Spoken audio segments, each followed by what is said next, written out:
July 7th, 2001.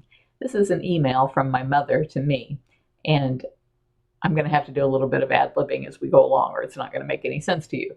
My aunt, Carol, has the same name and spelling that I have of my name, so it can be kind of confusing when you're reading this, which Carol she's talking about.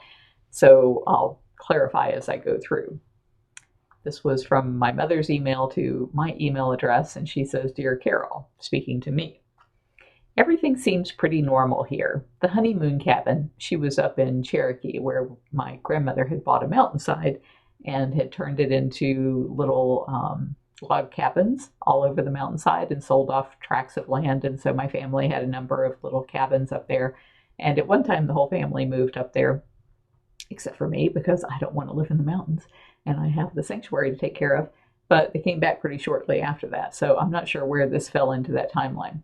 Anyway, it was one of the times that they were up there taking care of the properties. And she says, "Everything seems pretty normal here. The honeymoon cabin needs a new water heater. Also, the toilet needs repair. Your dad is working on that today. Hope the Nakoma day goes well." Nakoma was a lion, and we did a fundraiser for him. I got my van back, and they said try running the rear AC all the time in the hopes that the memory will think it needs to keep cooling rather than cutting off. Computers. Rose called to check on Maya, said she would probably do a routine visit next week. Scott said the new gate code is blank because that's the year of birth for your dad and I. I'm getting a new washer today. Thursday, my old one was making so much noise that your dad said to replace it before any damage was done to the clothes, the floor, etc. Vern is also putting the finishing touches on the impossible cage extension to the huge mound of dirt. Sounds like it will make a fun playground for some cat. So everything I ever asked my dad to do, he would always say, "That's impossible." And I'd say, "But you're so smart. I know you'll figure it out." And he always did. He always came up with something amazing.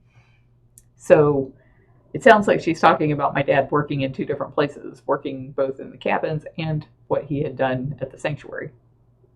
Not sure why she was telling me what he had done at the sanctuary since I was there. Unless maybe I wasn't. Maybe I was someplace else. Anyway, it says, "We miss you too. I don't know if I could have bladed." She and I used to go rollerblading. She said, "I don't know if I could have bladed this week anyway. I painted the garage walls and my back has been having muscle spasms every now and then. I go to Lori Capria," she's the chiropractor, "Monday morning. Mama Jackie," that's my grandmother, my mother's mother, "wants to come home." So obviously she was up in the mountains with my Aunt Carol, who had a cabin up there. My grandmother had a couple of cabins up there. "Mama Jackie wants to come home. Hopefully some of the people from Tampa will be coming back next week and she can ride with them.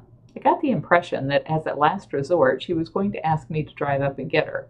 It would be easier on her to fly from Asheville to Tampa. It's a 3-hour drive from Cherokee to Asheville, so my sister would have a 6-hour round trip, but Mother could come home faster, and it would be easier on her. She wants some extensive testing done, complete with head and chest check with an MRI. She doesn't want anyone to know, but you don't talk to anyone, so I'm telling you. She's been acting secretive and a little stranger than usual, so I guess she has some suspicions about her health. I know she had a bad fall down the mountainside. My Aunt Carol, had a hard time pulling her back up. I don't understand why she doesn't want Carol to know about the testing. They always seem so close. I know Carol tells her everything she has from a child.